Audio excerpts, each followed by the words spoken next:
Hello दोस्तों, नमस्कार। आप सभी का स्वागत है मेरे इस यूट्यूब चैनल पर। तो दोस्तों, सीजीपीएससी के द्वारा नोटिफिकेशन 29 नवंबर 2023 को जारी कर दिया गया है। प्रारंभिक परीक्षा की तिथि 11 फरवरी 2024 10 बजे से 12 बजे तक तथा अपराह्न 3 बजे से 5 बजे तक संभावित तिथि दिया गया है। मुख्य परीक्षा की संभावित तिथि 13, 14, 15 और 16 जून 2024 को दिया गया है। प्रारंभिक परीक्षा हेतु ऑनलाइन आवेदन करने की तिथि 1 दिसंबर 2023 12 बजे से दिनांक 30 दिसंबर 2023 रात्रि 11:59 तक आप ऑनलाइन आवेदन कर सकते हैं। ऑनलाइन आवेदन करने के लिए महत्वपूर्ण निर्देश दिए गए हैं। राज्य सेवा परीक्षा 2023 हेतु आवेदन केवल ऑनलाइन एवं निर्धारित तिथि तक ही स्वीकार किए जाएंगे। किसी भी प्रकार के मैनुअल अथवा डाक द्वारा भेजे गए आवेदन पत्र आयोग द्वारा स्वीकार नहीं किए जाएंगे। दूसरा, परीक्षा के लिए आवेदन करने वाले अभ्यर्थी को आवेदन करने के पूर्व स्वयं सुनिश्चित करना चाहिए कि वे परीक्षा में प्रवेश हेतु सभी पात्रता शर्तों को पूरा करते हैं। सभी पात्रता शर्तों को पूरा करने वाले अभ्यर्थी को ही आवेदन करना चाहिए। परीक्षा के सभी स्तरों पर उनका प्रवेश पूर्णतः अनंतिम होगा, चाहे वे निर्धारित पात्रता शर्तों को पूरा करते हो। अभ्यर्थी को प्रवेश पत्र जारी किए जाने का अर्थ यह नहीं होगा कि उसकी अभ्यर्थिता आयोग द्वारा अंतिम रूप से स्वीकार कर ली गई है। लिखित परीक्षा या साक्षात्कार हेतु अभ्यर्थी के चिन्हांकन के बाद ही आयोग पात्रता शर्तों की जांच करता है। उपरोक्त परीक्षा के लिए अभ्यर्थी द्वारा परीक्षा शुल्क व पोर्टल शुल्क का भुगतान ऑनलाइन माध्यम से किया जा सकता है। परीक्षा शुल्क के भुगतान के लिए किसी बैंक के ड्राफ्ट अथवा चेक स्वीकार नहीं किए जाएंगे।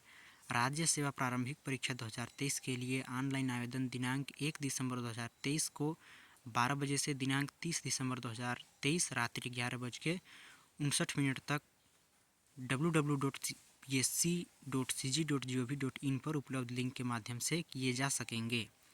ऑनलाइन आवेदन में त्रुटि सुधार का कार्य आवेदन करने की अंतिम तिथि के बाद दिनांक 31 दिसंबर 2023 मध्याह्न 12 बजे से दिनांक 1 जनवरी 2024 रात्रि 11:59 तक किया जा सकेगा। उक्त त्रुटि सुधार का कार्य केवल एक बार ऑनलाइन ही किया जा सकेगा। उक्त त्रुटि सुधार निःशुल्क होगा। ऑनलाइन आवेदन में सशुल्क त्रुटि सुधार का कार्य निःशुल्क त्रुटि सुधार करने की अंतिम तिथि के बाद दिनांक 2 जनवरी 2024 को मध्याह्न 11 बजे से 3 जनवरी 2024 रात्रि 11:59 तक किया जा सकेगा। अर्थात फ्रेंड्स, आपको इस निःशुल्क वाले में आप सुधार नहीं कर सकते तो आपको सशुल्क त्रुटि सुधार 2 जनवरी से 3 जनवरी तक रात्रि 11:59 तक आप कर सकेंगे। उक्त सशुल्क त्रुटि सुधार हेतु 500 रुपये शुल्क लिया जाएगा। उक्त सशुल्क त्रुटि सुधार का कार्य केवल एक बार ऑनलाइन ही किया जा सकेगा। कैटेगरी सुधार के मामले में यदि किसी अभ्यर्थी द्वारा आरक्षित वर्ग के रूप में भरे गए अपने ऑनलाइन आवेदन पत्र में सुधार कर उसे अनारक्षित वर्ग किया जा सकता है तथा मूल निवासी में नहीं का विकल्प दिया जाता है तो उसे शुल्क के अंतर की राशि का भुगतान करना होगा। किंतु पूर्व में छत्तीसगढ़ का मूल निवासी विकल्प में नहीं दर्शित करने वाले अभ्यर्थी के मामले में मूल निवासी में हाँ के रूप में परिवर्तित की स्थिति में शुल्क अंतर की राशि वापस नहीं की जाएगी। सशुल्क त्रुटि सुधार के पश्चात प्राप्त आवेदन को स्वमेव निरस्त माना जाएगा। अर्थात यहाँ बोल रहा है दोस्तों कि इस संबंध में विस्तृत सूचना दिनांक 3 जुलाई 2023 को जारी की गई थी, जो आयोग के वेबसाइट पर उपलब्ध है। राज्य सेवा परीक्षा नियम में जिन प्रक्रियाओं विषयों का उल्लेख नहीं है, उन प्रक्रियाओं या विषयों पर छत्तीसगढ़ लोक सेवा आयोग प्रक्रिया नियम 2014 के प्रावधान लागू होंगे। उसके बाद दोस्तों, सेवाओं और पदों का विवरण यहाँ दिया गया है। पद तथा विभाग का नाम: राज्य प्रशासनिक सेवा उप जिलाध्यक्ष सामान्य प्रशासन विभाग। कुल रिक्तियों की संख्या वर्गवार अनारक्षित में 3 पद, अनुसूचित जाति में 1 पद, अनुसूचित जनजाति में 3 पद और अन्य पिछड़ा वर्ग में 1 पद दिया गया है। कुल रिक्तियों में से छत्तीसगढ़ के स्थानीय निवासी निःशक्त जनों के लिए आरक्षित पद OALB योग 8 वेतन मैट्रिक्स लेवल 12 के अंतर्गत 56,100 रुपये दिए जाएंगे। दूसरा, छत्तीसगढ़ राज्य वित्त सेवा अधिकारी वित्त विभाग, इसमें अनारक्षित में 3 पद, अनुसूचित जाति में 1 पद और अनुसूचित जनजाति में 2 पद, अन्य पिछड़ा वर्ग में 1 भी पद नहीं है। कुल मिलाकर 6 पद हैं और इसमें वेतन मैट्रिक्स लेवल 12 के अंतर्गत 56,100 दिया जाएगा। तीसरा, खाद्य अधिकारी सहायक संचालक खाद्य नागरिक आपूर्ति एवं उपभोक्ता संरक्षण विभाग, अनारक्षित में 1 पद, अनुसूचित जनजाति में 1 पद और अन्य पिछड़ा वर्ग में 1 पद, अनुसूचित जाति में नहीं है। कुल 3 पद हैं जिसमें वेतन मैट्रिक्स लेवल 12 के अंतर्गत 56,100 रुपये दिए जाएंगे। उसके बाद चौथा नंबर पर है जिला आबकारी अधिकारी वाणिज्यिक कर आबकारी विभाग, इसमें अनारक्षित में 4 पद, अनुसूचित जाति में 2 पद, अनुसूचित जनजाति में 4 पद, अन्य पिछड़ा वर्ग में 1 पद तथा दोस्तों इसमें कुल रिक्तियों की वर्गवार संख्या में से केवल छत्तीसगढ़ के स्थानीय निवासी महिलाओं के लिए आरक्षित, जिसमें जनरल में 1 पद, अनुसूचित जनजाति में 1 पद। दोस्तों इसमें कुल 11 पद हैं और इसमें वेतन मैट्रिक्स लेवल 12 के अंतर्गत 56,100 दिए जाएंगे। पांचवा में है सहायक संचालक जिला महिला एवं बाल विकास अधिकारी महिला एवं बाल विकास विभाग, जिसमें अनारक्षित में 3 पद, अनुसूचित जाति में 1 पद, अनुसूचित जनजाति में 2 पद, कुल मिलाकर 6 पद, जिसमें वेतन मैट्रिक्स लेवल 12 के अंतर्गत 56,100 दिए जाएंगे। छठवां में है जिला पंजीयक वाणिज्यिक कर पंजीयन विभाग, आरक्षित में 1 पद, सिर्फ इसमें 1 पद ही है जो जनरल पोस्ट पर है। इसमें भी वेतन मैट्रिक्स लेवल 12 के अंतर्गत 56,100 दिए जाएंगे।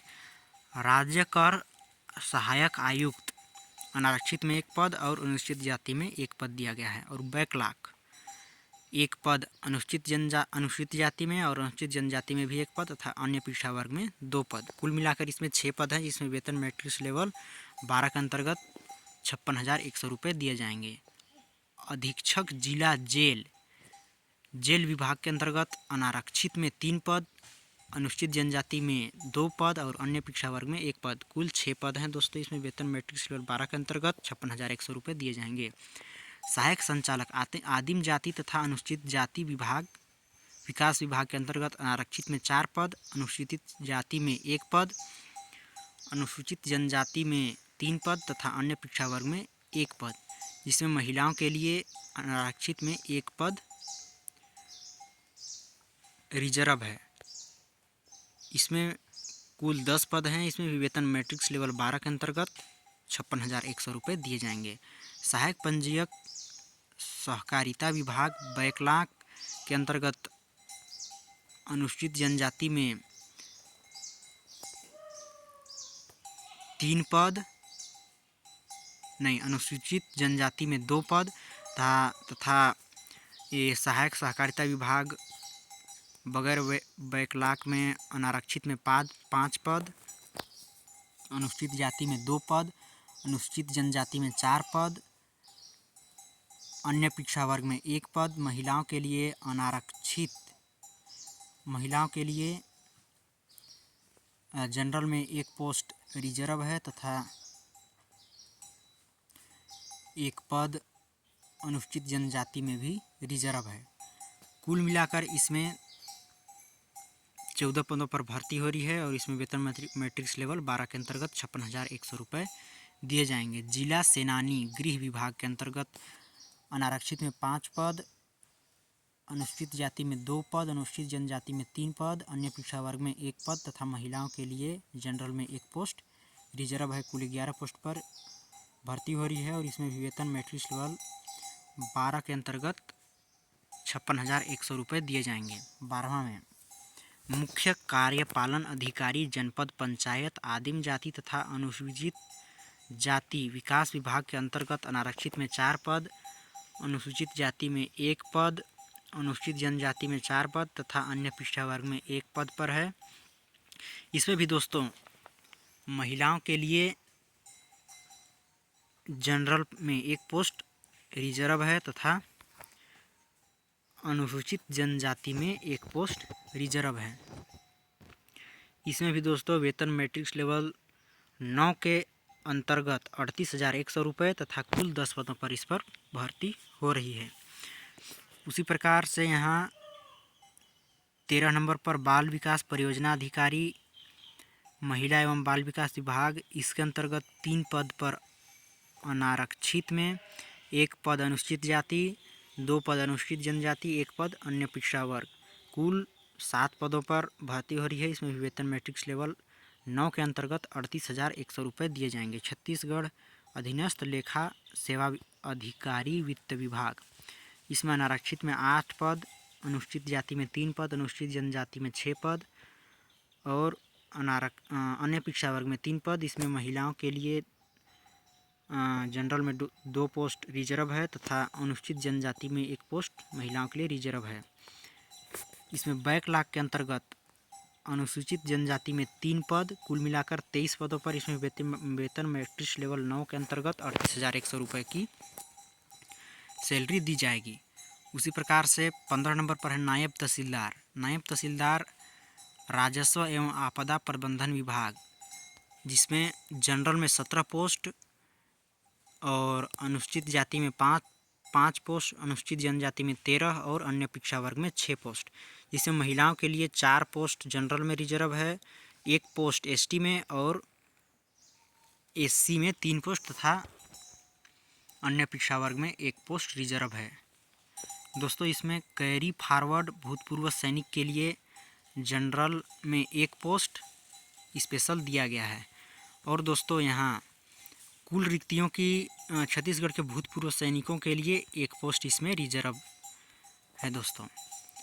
तो इसमें कुल 42 पद पर भर्ती हो रही है, जिसमें वेतन मैट्रिक्स लेवल 8 के अंतर्गत 35,400 रुपये दिए जाएंगे। 16 नंबर पर राज्य कर निरीक्षक वाणिज्यिक कर विभाग के अंतर्गत जनरल पर 12 पोस्ट, अनुसूचित जाति पर 3 पोस्ट, अनुसूचित जनजाति में 9 पोस्ट, अन्य पिछड़ा वर्ग में 4 पोस्ट। जिसमें महिलाओं के लिए 3 पोस्ट रिजर्व है और अनुसूचित जनजाति के लिए 2 पोस्ट तथा अन्य पिछड़ा वर्ग के लिए 1 पोस्ट रिजर्व है तथा भूतपूर्व सैनिक के लिए भी 1 पोस्ट रिजर्व है।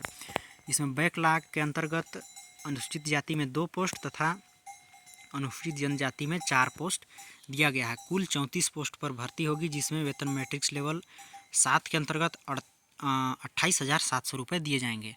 सबसे अंतिम में है दोस्तों 17 नंबर पर सहकारी निरीक्षक सहकारिता विस्तार अधिकारी, सहकारिता विभाग के अंतर्गत जनरल पर 16 पोस्ट, अनुसूचित जाति पर 5 पोस्ट, अनुसूचित जनजाति पर 13 पोस्ट तथा अन्य पिछड़ा वर्ग पर 5 पोस्ट। जिसमें महिलाओं के लिए जनरल में 4 पोस्ट रिजर्व है, अनुसूचित जाति में 1 पोस्ट, अनुसूचित जनजाति में 3 पोस्ट तथा अन्य पिछड़ा वर्ग में 1 पोस्ट रिजर्व है। भूतपूर्व सैनिक के लिए जनरल में 1 पोस्ट रिजर्व है तथा दोस्तों अनुसूचित जनजाति भूतपूर्व सैनिकों के लिए 1 पोस्ट इस पर रिजर्व है। और बैकलॉग के अंतर्गत अनुसूचित जनजाति में 3 पोस्ट तथा अनुसूचित जाति में 3 पोस्ट, अनुसूचित जनजाति में 2 पोस्ट, कुल मिलाकर 44 पोस्ट पर भर्ती होगी। जिसमें वेतन मैट्रिक्स लेवल 7 के अंतर्गत 28,700 रुपये दिए जाएंगे। कुल मिलाकर जनरल में 94 पोस्ट तथा अनुसूचित जनजाति में 35 पोस्ट, अनुसूचित जनजाति में 83 पोस्ट और अन्य पिछड़ा वर्ग में 30 पोस्ट, कुल मिलाकर 242 पोस्ट पर भर्ती होगी दोस्तों इस CGPSC 2024 के एग्ज़ाम के बाद। उपरोक्त विज्ञापनों के लिए की जाने वाली चयन प्रक्रियाएं माननीय उच्चतम न्यायालय नई दिल्ली के SLP C क्रमांक इतना के अंतिम आदेश के अधीन होगा। तो दोस्तों इसके बाद यहाँ अत्यंत महत्वपूर्ण अभ्यर्थी विज्ञापन में दिए गए निर्देशों को सावधानीपूर्वक पढ़ने के बाद ही ऑनलाइन आवेदन करें, अन्यथा ऑनलाइन आवेदन आप न करें। मुख्य परीक्षा हेतु आवेदन। प्रारंभिक परीक्षा के परिणाम के आधार पर जो अभ्यर्थी मुख्य परीक्षा के लिए पात्र होंगे उन्हें मुख्य परीक्षा हेतु पुनः निर्धारित तिथि तक ऑनलाइन आवेदन करना होगा, अन्यथा उनकी अभ्यर्थिता निरस्त की जाएगी। इसके लिए न्यूनतम शैक्षणिक योग्यता। अभ्यर्थी के पास भारत में केंद्रीय या राज्य विधानमंडलों के अधिनियम द्वारा नियमित समाविष्ट विद्यालयों में से किसी भी विश्वविद्यालय की या संसद के किसी अधिनियम द्वारा स्थापित या विश्वविद्यालय अनुदान आयोग अधिनियम 1956 की धारा 3 के अधीन विश्वविद्यालय मानी गई किसी शैक्षणिक संस्था की उपाधि डिग्री होनी चाहिए अथवा उसके समकक्ष अर्हता होने चाहिए।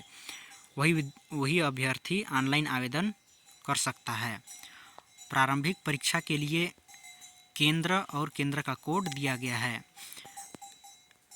कोड क्रमांक 01 में अंबिकापुर, 02 में बैकुंठपुर, 03 में बिलासपुर, 04 में धमतरी, 05 में दुर्ग भिलाई, 06 में दंतेवाड़ा, 07 में जगदलपुर, 08 में जांजगीर चांपा।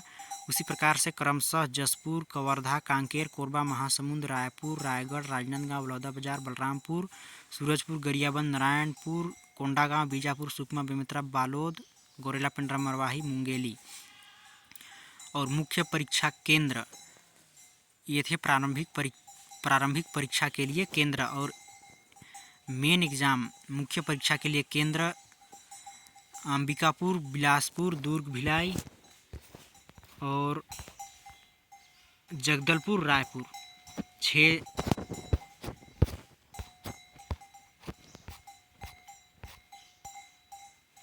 5 सेंटर मुख्य परीक्षा के लिए दिए गए हैं। दोस्तों इसके बाद आयु सीमा में भी छूट दिया गया है। आप विज्ञापन का लिंक मैं डिस्क्रिप्शन में दे दूंगा, वहां से डाउनलोड करके आप पढ़ सकते हैं। उसके बाद दोस्तों आप त्रुटि सुधार के लिए नीचे दिया गया है और परिशिष्ट पत्र क्रमांक 2।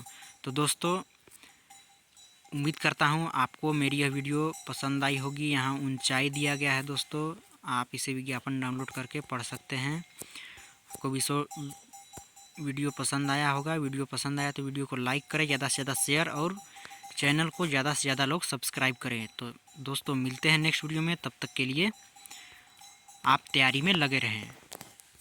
थैंक्स दोस्तों।